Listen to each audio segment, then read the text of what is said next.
भारत बस लाइव, हर खबर में भारत।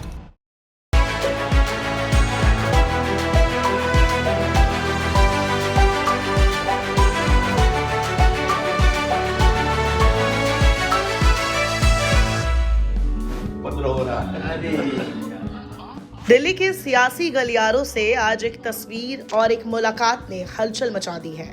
कैसरगंज से पूर्व सांसद और बीजेपी नेता बृजभूषण शरण सिंह वरिष्ठ बीजेपी नेता और पूर्व राज्यपाल कलराज मिश्र के आवास पहुंचे।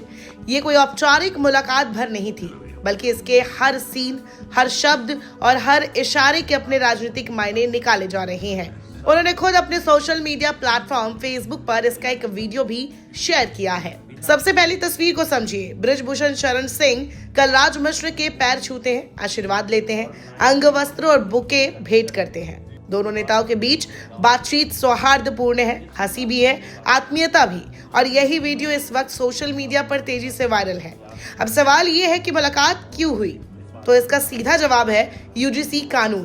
कलराज मिश्र, जो बीजेपी के बेहद वरिष्ठ नेता माने जाते हैं, उन्होंने हाल ही में यूजीसी कानून को असंवैधानिक और भेदभाव बढ़ाने वाला बताते हुए इसे वापस लेने की मांग की थी। इसे बयान का स्वागत करने के लिए बृजभूषण शरण सिंह खास तौर पर उनसे मिलने दिल्ली पहुंचे।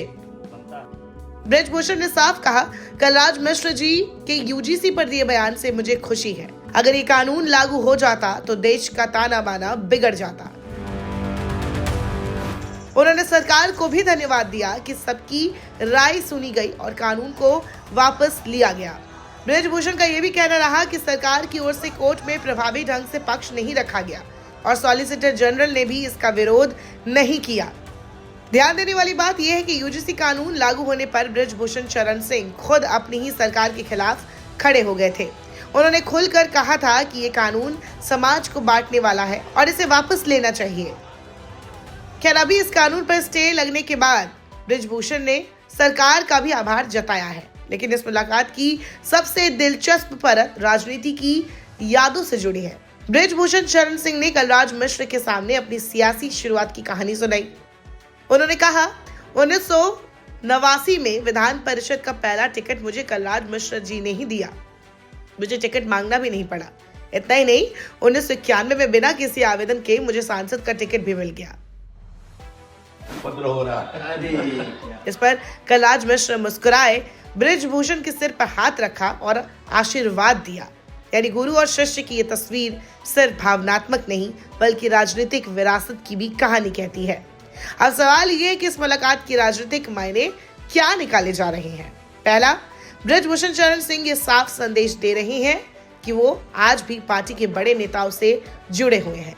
दूसरा, यूजीसी जैसे मुद्दे पर कलराज मिश्र के समर्थन में आकर उन्होंने खुद को सामाजिक समरसता और जातीय एकता की राजनीति से जोड़ने की कोशिश की है। तीसरा, ये मुलाकात ऐसे वक्त हुई है जब बृजभूषण शरण सिंह लगातार बयानबाजी के जरिए ये संकेत दे रहे हैं कि खेल अभी खत्म नहीं हुआ है।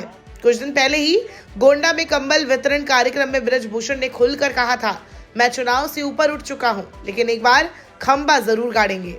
उन्होंने ये भी कहा कि मुझे किसी ने रिटायर नहीं किया, मुझे षड्यंत्र ने रिटायर किया है।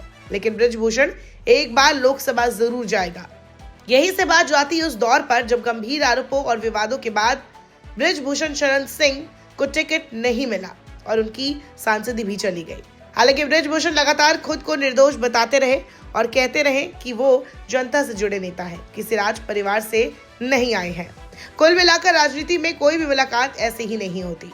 दिल्ली में हुई ये मुलाकात सिर्फ शिष्टाचार भेंट नहीं मानी जा रही है, ये एक राजनीतिक संकेत भी हो सकता है। संकेत इस बात का कि बृजभूषण शरण सिंह अभी सियासत के मैदान से बाहर नहीं हुए हैं। वरिष्ठ नेताओं का आशीर्वाद, मुद्दों पर खुली राय और मंच से दहाड़, सब मिलाकर ये साफ है कि आने वाले समय में बृजभूषण का नाम एक बार फिर राजनीति में गूंज सकता है। कैमरे के सामने भले ही वो कहे कि चुनाव से वो ऊपर उठ चुके हैं, लेकिन जमीनी सियासत में उनकी चालें बता रही हैं कहानी अभी बाकी है।